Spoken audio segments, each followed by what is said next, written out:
যে math mock টেস্টটা করবো, সেই ম্যাথ মক টেস্টটা তোমাদের আপকামিং ডাব্লিউবি গ্রাম panchayat, ICDS, WBP, KP, PSC clerkship সমস্ত পরীক্ষার জন্য খুব গুরুত্বপূর্ণ। তোমরা এই পুরো মক টেস্টটা দেখো, ঠিক আছে? এখানে খুব ভালো ভালো কোশ্চেন রয়েছে। দেখো প্রথম প্রশ্ন কি, তিনটি ক্রমিক বিজোড় সংখ্যার সমষ্টি 81 হলে ছোট সংখ্যাটি কত? আর তিনটি ক্রমিক বিজোড় সংখ্যার সমষ্টি 81 হলে ছোট সংখ্যাটি কত?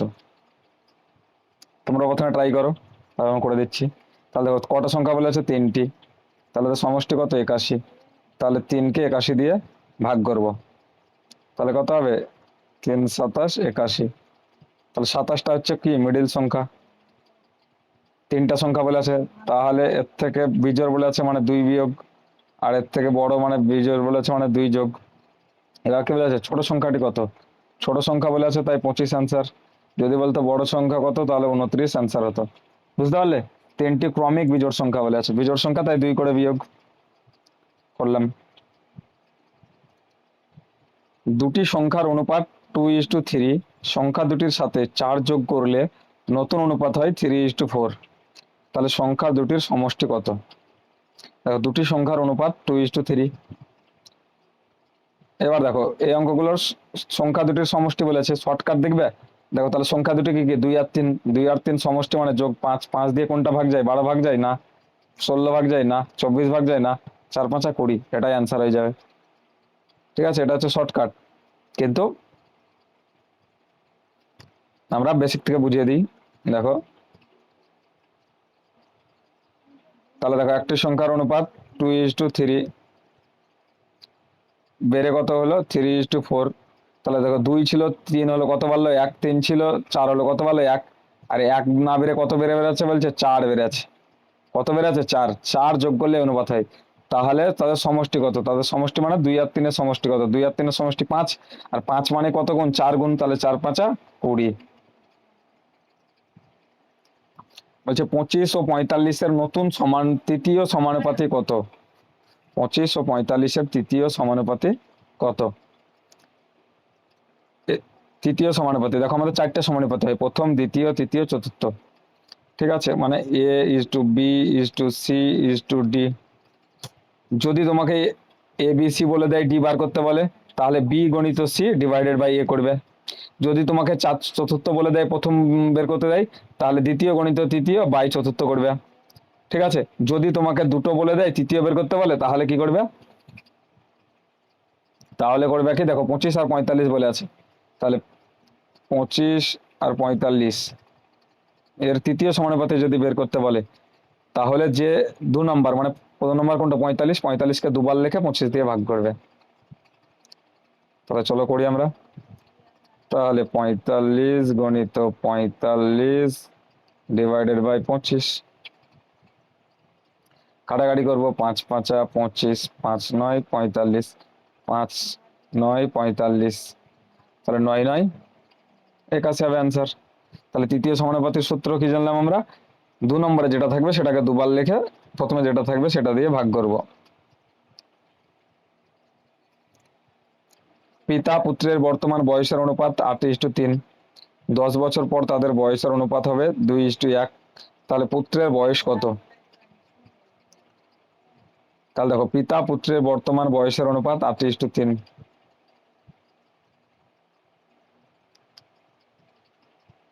10 বছর পর তাদের বয়সের অনুপাত হবে 2:1। পুত্রের বয়স কত? এবার দেখো পুত্রের বয়স কত? এখানে 3, পিতার বয়স 8। তাহলে দেখো তো 10 বছর পর এদের বয়স কত হয়ে যাবে? 2:1। তাহলে কি করতে হয়? এই যে 8 আর 3 এদের পার্থক্য কত? 5। আর 2 আর 1-এর পার্থক্য কত? 1। তাহলে এই পার্থক্য দুটোকে সমান করতে হবে। তাহলে কি করতে হবে? এই 5কে এই দুটো দিয়ে গুণ করবো, 1কে ওইটা দিয়ে গুণ করবো।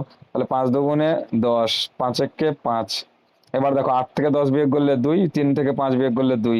আর 2 মানে কত বছর বলে আছে? 10 বছর। তাহলে 2 মানে যদি 10 বছর হয়, তাহলে 1 মানে কত বছর? 5 বছর। তাহলে বয়স কার চেয়েছে? পুত্রের। তাহলে 3 5 15 বছর। যদি চাইছো পিতার, তাহলে 5 8 40 বছর হতো অ্যান্সার। রাজ রোহিত রাহুলের গতিবেগের অনুপাত 2:3:4। একই দূরত্ব অতিক্রম করতে তাদের সময়ের অনুপাত কত হবে? তাহলে দেখো, রাজ, রোহিত ও রাহুলের গতিবেগের অনুপাত 2:3:4। তাহলে 2, 3, 4-এর লসাগু করতে হবে, তাহলে তাদের গতিবেগ বেরিয়ে যাবে। তাহলে 2, 3, 4 দিয়ে কাটবে এরকম একটা সংখ্যা বলো কত। প্রথমে এটা গুণ করলাম, 3 × 2 = 6, 4, 6 = 24। তাহলে এটা 24 দিয়েও কাটবে, বা এই 2, 2 কেটে নাও, 2 × 2 = 4, 3 × 2 = 6, 6 × 2 = 12 লসাগু। 2, 3, 4-এর লসাগু কত? 12। তাহলে 12কে 2 দিয়ে ভাগ করলে কত হবে? 6। 12কে 3 দিয়ে ভাগ করলে কত হবে? 4। 12কে 4 দিয়ে ভাগ করলে হবে কত? 3। তাহলে 6:4:3। 2, 3, 4-এর লসাগু কত? 6:4:3।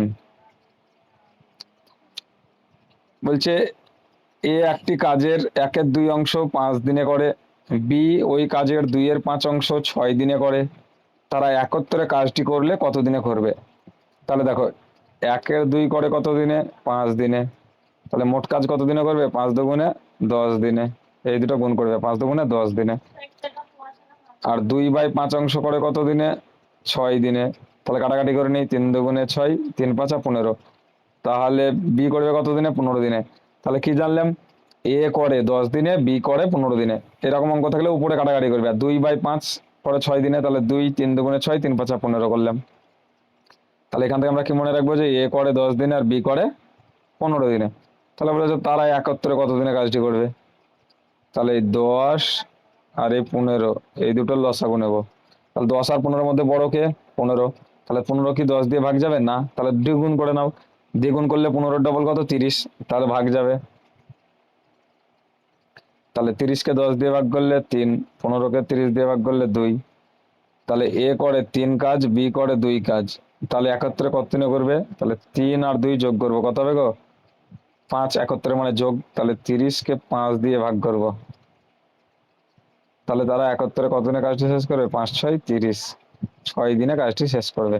অপশন বলা আছে, ঠিক আছে? 6 দিনে কাজটি শেষ করবে। একটি ট্রেন 600 মিটার ও 400 মিটার দৈর্ঘ্যের দুটি ব্রিজকে যথাক্রমে 60 সেকেন্ড ও 40 সেকেন্ডে অতিক্রম করে। ট্রেনটির দৈর্ঘ্য কত? দেখো, একটি ট্রেন 600 মিটার ও 400 মিটার দৈর্ঘ্যের দুটি ব্রিজকে যথাক্রমে 400 সেকেন্ড ও 60 সেকেন্ড ও 40 সেকেন্ডে অতিক্রম করে। ট্রেনটির দৈর্ঘ্য কত?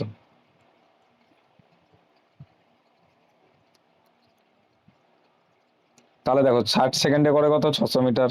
40 সেকেন্ডে করে কত? 400 মিটার। তাহলে 400 আর 600 বিয়োগ কত? 200 মিটার।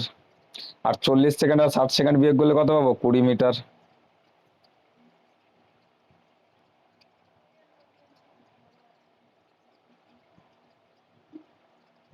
তাহলে আমরা জানলাম কি, 20 সেকেন্ডে 200 মিটার বেশি যায়।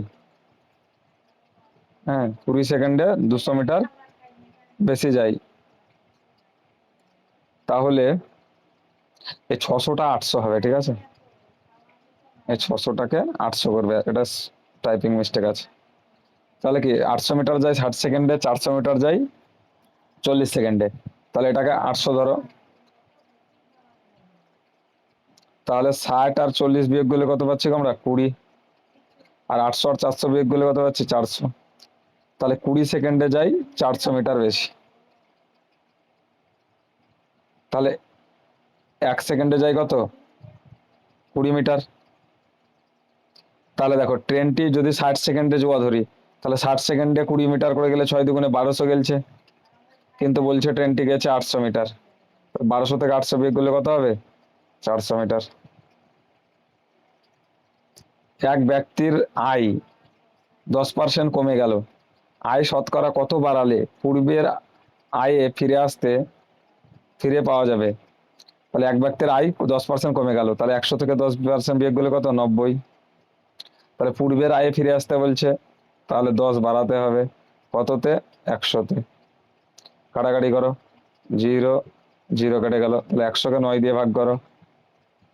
100কে 9 দিয়ে ভাগ করে 9×11 = 99। তাহলে 11×1 = 9 অ্যান্সার। একটি দ্রব্য 1800 টাকায় বিক্রি করলে 10% ক্ষতি হয়, কত টাকায় এটি বিক্রি করলে 20% লাভ হবে? তাহলে দেখো, একটি দ্রব্যকে 1800 টাকায় বিক্রি করলে 10% ক্ষতি হয়। তাহলে 10% ক্ষতি মানে 100 থেকে যোগ না বিয়োগ? বিয়োগ। তাহলে 100 থেকে 10 বিয়োগ করলে কত হবে? 90।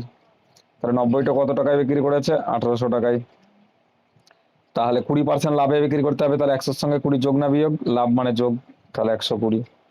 তাহলে জিরো জিরো কেটে দিলাম, 9 দুগুণে 18, আর এই জিরো এই জিরো, তাহলে 12 দুগুণে 24, আর এই দুটো জিরো, অ্যান্সার কত হলো?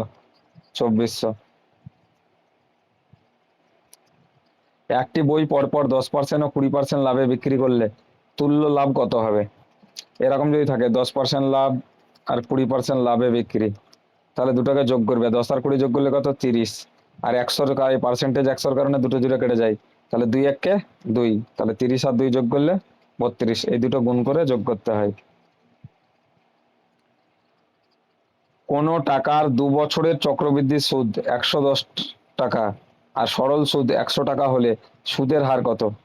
তাহলে দেখো 2 বছরে কোনো টাকা, ঠিক আছে, 110 টাকা হচ্ছে চক্রবৃদ্ধি সুদ, আর 100 টাকা হচ্ছে সরল সুদ, তাহলে সুদের হার কত?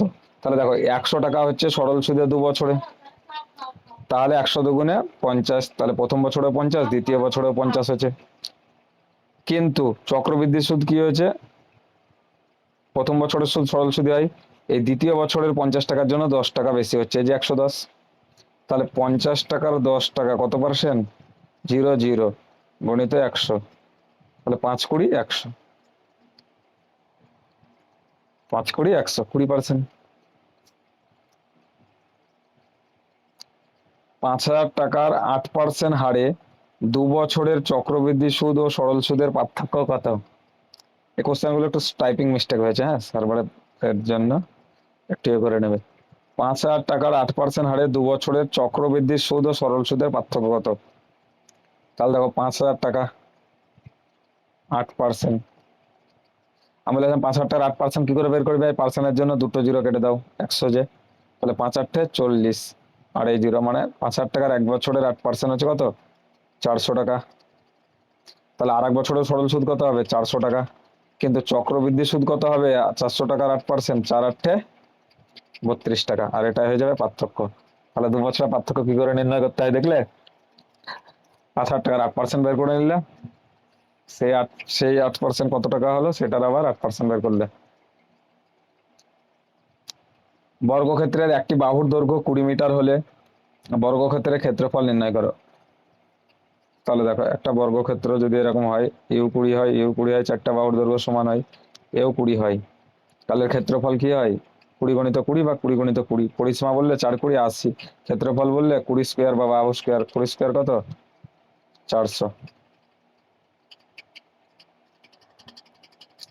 একটি রম্বসের কর্ণদ্বয়ের দৈর্ঘ্য যথাক্রমে 12 ও 16 সেমি হলে রম্বসের ক্ষেত্রফল কত? তাহলে একটি রম্বসের কর্ণদ্বয়ের দৈর্ঘ্য যথাক্রমে 12 সেমি ও 16 সেমি হলে রম্বসের ক্ষেত্রফল কত? তাহলে এর সূত্র হচ্ছে হাফ গণিত বাহুদ্বয়ের ক্ষেত্রফল, হাফ গণিত বাহুদ্বয়ের ক্ষেত্রফল।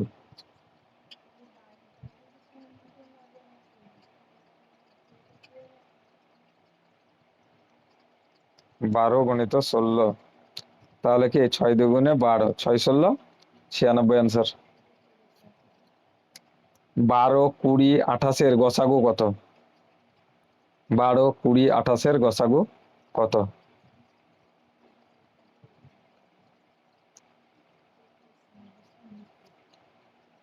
তাহলে দেখো গসাগু যদি নির্ণয় করতে বলে 12 20 28 গসাগু কত, তাহলে এদের পার্থক্য দেখবে, আবার সেটাই, তাহলে 12 থেকে 20 বিয়োগ করলে কত? 8, তাহলে 8 হয়ে যাবে গসাগু। যদি আজকের ভিডিওটা ভালো লেগে থাকে তাহলে অবশ্যই একটা লাইক, কমেন্ট ও বন্ধুদের মাঝে ভিডিওটা শেয়ার করবে, চ্যানেলটা সাবস্ক্রাইব করবে।